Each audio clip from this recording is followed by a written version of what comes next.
As an American, I respect and admire what China is doing at scale as it relates to supply chains and manufacturing. And the United States of America better wake up to that. Our legacy automobile manufacturers better wake up to that. This is not about electric power. This is about economic power. And we in the state of California are not going to cede that race to China. We're going to compete in that market. And I think one of the great abdications, final point, is the own goal of a president of the United States who simply doesn't understand how enthusiastic President Xi is today that the Trump administration is nowhere to be found at COP30 today. Largest economy in the world, every day with 2/3 of its energy sourced from clean energy. We have, over the course of this calendar year, 9 out of 10 days run at a portion of the day at 100% clean energy. And that's because of our very intentional policies that are nation-leading, including our Cap and Invest program that we just extended to 2045. So I point that as an aspect of contrast to what's going on in Washington, D.C. I don't want that to shape your perception of my country. We also recognize that climate risk is also financial risk. And increasingly, we are struggling as a nation with home building and access to mortgages because of the insurance crisis that has been induced and exacerbated because of climate change. I say that to reinforce the economic imperative to address from a cost of living perspective the importance of changing the way we produce and consume energy. Final point. I'm not naive about our biggest competitor in the United States of America. And I say this not with a closed fist, but my eyes wide open. As an American, I respect and admire what China is doing at scale as it relates to supply chains and manufacturing. And the United States of America better wake up to that. Our legacy automobile manufacturers better wake up to that. This is not about electric power. This is about economic power. And we in the state of California are not going to cede that race to China. We're going to compete in that market. And I think one of the great abdications, final point, is the own goal of a president of the United States who simply doesn't understand how enthusiastic President Xi is today that the Trump administration is nowhere to be found at COP30 today.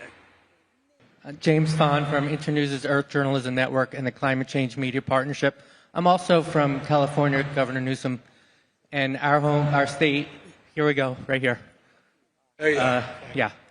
Our state is home to social media firms and AI companies that, of course, power our economy, but they're also spreading climate disinformation and causing a surge in electricity demand.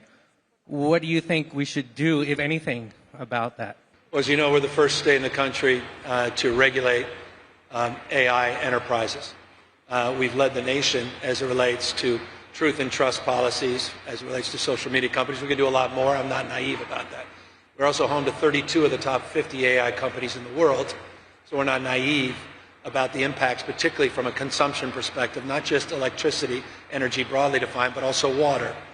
And we also recognize our responsibility to continue our nation-leading innovation, not just in these technologies, but in new technologies like fusion, new technologies like modern nuclear, and looking at those kinds of investments that are happening disproportionately, the research and development in those spaces, disproportionately in my own home state. So that's the way we approach these things. We're not naive about the world we're inventing, and not naive about the impacts of that world, not just in our state, but globally as well. Governor Somini Sengupta from the New York Times, you have said a couple of times that you want to reframe climate action as an economic issue. How should Democrats in the United States be talking about climate change? Because when they tried to talk about climate change in the last presidential election, it was one of the issues, among others, that did not seem to resonate with voters. Well, that's why I said it's not about electric power, it's about economic power. I think we have to reframe it as a cost of living issue. And we've seen the estimates from the New York Times, among others, reported the estimates of Donald Trump's attack and assault on Joe Biden's policies as it relates to his low-carbon green growth initiatives will cost the average ratepayer 10% more in bills this calendar year. That's a kitchen table issue. That's a cost of living issue. It's about people. It's about places. It's about lifestyles. It's about traditions. I think we have to use different language. I said this before with respect to the global audience. The vast majority of my audience doesn't know what Celsius is. You talking 1.5 degrees Celsius, how many more degrees is that Fahrenheit? We talk about greenhouse gas emissions. Where are they? Do they float in the sky or where do they land? We don't understand. We have to use better metaphors. We have to change our language. We have to talk in terms of that people understand, a pollution bucket.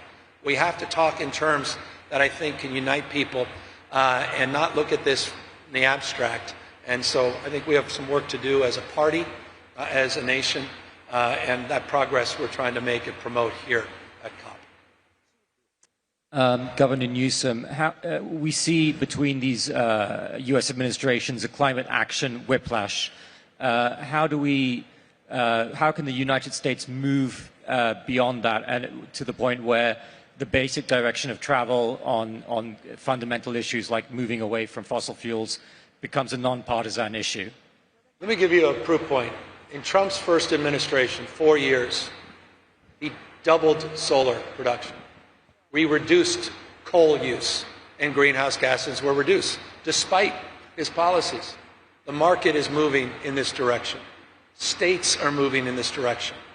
I happen to be co-chair of 4 different partnerships in the United States of America.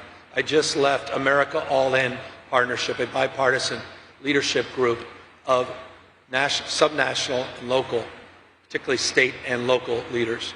I'm the co-chair of the U.S. Climate Alliance, 24 governors. We're part of initiatives, our clean car initiatives as it relates to zero-emission vehicles, of which roughly a third of our new car purchases were zero-emission vehicles. Our Pacific Coast Collaborative. States are partnering despite the headwinds in Washington, D.C. So I think it's incredibly important not to look at the prism of the United States through one lens, federal, but federalism, states, local government, 10th Amendment of the Constitution of the United States.